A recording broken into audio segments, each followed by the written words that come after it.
Assalamu alaikum wa rahmatullah wa barakatuh. Le remède en islam, bon, j'étais obligé là de vous parler de la hijama et de dire à tous les francophones arrêtez de dire n'importe quoi sur la hijama, barakallahu fikum. C'est n'importe quoi. Aujourd'hui, les frères et les sœurs utilisent l'IA, l'intelligence artificielle, ou bien chat GPT pour expliquer ce que c'est la hijama. Et ensuite, ça raconte de tout et de n'importe quoi. Comme d'habitude, je défile sur TikTok et je vois une sœur qui parle en IA, en intelligence artificielle, dire n'importe quoi sur la hijama, avec les commentaires en dessous, dire n'importe quoi. Dans la hijama, on m'a fait la hijama, on m'a dit qu'il y avait ceci, cela. J'ai fait la hijama et c'est passé ceci et c'est passé cela. J'ai fait la hijama avec le feu. J'ai fait la hijama sunna. J'ai fait la hijama médicale. Et la hijama, il y a ceci, il y a cela. Vous dites n'importe quoi. Oh les gars, oh, on est en 2025. 2025. C'est quand que vous allez arrêter de mentir? C'est quand? Sur la hijama, c'est quand? Mon frère et ma soeur, tu connais rien du tout dans la hijama, arrête de parler. Moi, ça fait des années que je me bats pour la hijama. Parce que déjà, vous avez tellement foutu la merde et qu'en France, ça allait devenir interdit. C'est pas devenu interdit, bon, je ferai d'autres vidéos sur ça. Mais à force que vous racontez de la merde et que vous racontez n'importe quoi sur la hijama, les autorités françaises, ils l'ont arrêté. Du coup, plus personne profite de la hijama en France. Pourquoi? Parce que vous dites n'importe quoi. Vous utilisez ChatGPT, vous écoutez XY qui fait la hijama. Le mec, il sort d'un snack, il fait la hijama. Et il va dire tout et n'importe quoi. Les frères, la hijama, il y a une seule hijama. La hijama ne date pas de 3000 ans. La hijama ne date pas des Grecs. La hijama, elle est connue depuis que le prophète sallallahu alayhi wa sallam, il a fait son voyage nocturne et que les anges lui ont dit « Ya Muhammad, mour lil ummatika al-hijama ». C'est de ce moment-là qu'on connaît réellement la valeur de la hijama. Et la valeur, et la hijama par la hijama sèche, la hijama d'acupuncture, la hijama sportive, ça c'est des mensonges. C'est des gros mensonges. La hijama sèche n'existe pas. D'accord? Ensuite, ceux qui disent que dans le sang il y a ceci, il y a cela, il n'y a rien du tout. Le sang de la hijama, il est ininterprétable. Mes chers frères, mes chères sœurs, quand vous voyez quelqu'un qui dit dans le sang il y a ceci, il y a cela, dites-lui mais arrête de raconter n'importe quoi. C'est des gros mensonges. Vous aussi, vous y croyez. Wallah, on dirait qu'on est dans l'époque de nos parents. Quand nos parents, on leur disait « Ah, monsieur, vous avez ceci, vous avez cela », et on croyait tout et n'importe quoi. On est en 2025. Vous pensez que quelqu'un il va pouvoir lire dans ce qu'il y a dans la hijama? Il va vous faire la hijama. « Ah, frère, t'as du sihr. Oh, ma soeur, t'as du sihr. Oh, ma soeur, t'as du cholestérol. Oh, ma soeur, t'as ceci, t'as cela dans le sang. » Le frère, il a un microscope dans les yeux ou quoi?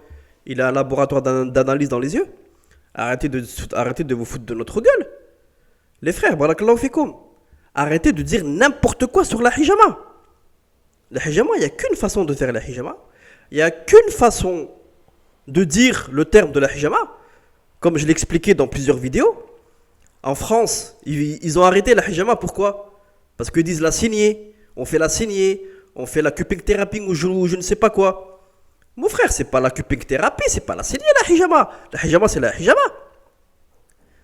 Et tellement vous dites n'importe quoi que maintenant, en France, la hijama, elle est interdite. Celui-là qui ouvre un beau cabinet, un infirmier, ou un médecin, ou un aide-soignant, un kiné, un ostéopathe, un podologue, une aide-soignante, et ben il l'arrête. Il l'arrête tout de suite. Pourquoi? Parce que vous racontez que de la merde. Qu'Allah nous guide. Wallah, c'est trop du n'importe quoi. Taisez-vous les frères. Vous savez pas ce que c'est la hijama, vous vous taisez. C'est pas en lisant un livre de la hijama que vous allez devenir hijam. Moi je connais la hijama depuis 2002. Depuis 2002, je cherche, je lis, j'ai lu des tonnes et des tonnes de livres, j'ai fait des certificats, j'ai fait des formations dans le monde entier, en Angleterre, en Chine, aux Émirats, en Arabie Saoudite, au Maroc. J'en ai fait de partout des formations. Je sais de quoi je parle. Arrêtez de dire n'importe quoi. Dans mon sang, il y a ceci, il y a cela. Ah, après la hajama, il ne faut pas manger ceci, il ne faut pas manger cela. Avant, il ne faut pas faire ceci, il ne faut pas faire cela. Oh, Wallah, vous cherchez la petite bête. Mais ça, c'est typiquement francophone. C'est typiquement francophone. Le mec, il est dans la merde, il a pas une pinette, il travaille pas, il a rien du tout. Et ça y est, il va se dire hijab, je fais la hijama. Mon frère, va passer ton diplôme, va faire un. Si tu veux devenir hijab, fais un diplôme d'aide-soignant, fais un diplôme d'infirmier. Et après, tu peux pratiquer la hijama et tu peux parler du corps médical. Et lis les hadiths qu'il y a du prophète sallam authentiques et pas ceux qui sont pas authentiques. Combien de hadiths qui sont pas authentiques dans la hijama? Combien il y en a? Combien de hadiths qui sont pas authentiques dans la hijama? Combien? Il y a presque que ça. Il doit y avoir un ou deux hadiths qui sont authentiques dans la hijama. Et tout le monde, le mec il finit la prière. La sœur elle finit la prière. Elle est dévoilée. Elle n'a rien à foutre de l'islam. Elle va te sortir des hadiths sur la hijama. Où le frère il vient de rentrer dans l'islam. Il ne sait même pas lire l'arabe. Et il va te parler des hadiths de la hijama. Wallah, arrêtez les frères. C'est n'importe quoi. Allah Jalla wa Ala, dans le Coran, il n'a pas dit si vous ne savez pas, demandez aux savants. Ça ne veut pas dire demander aux savants de la religion. Ça ne veut pas dire demander aux savants de la religion. Ça veut dire demander à la personne qui a la science dessus, qui a le ilm sur cette chose-là. Comme le boulanger. Un bon boulanger, il a un bac, il fait de la boulangerie, il est au top. Lui, tu peux aller acheter son pain chez lui. Va acheter un pain chez un dentiste. Jamais de la vie. Donc, la hijama, c'est une science à part entière. Et il faut avoir les deux sciences. Il faut avoir la science dans le corps médical et la science dans dans les hadiths.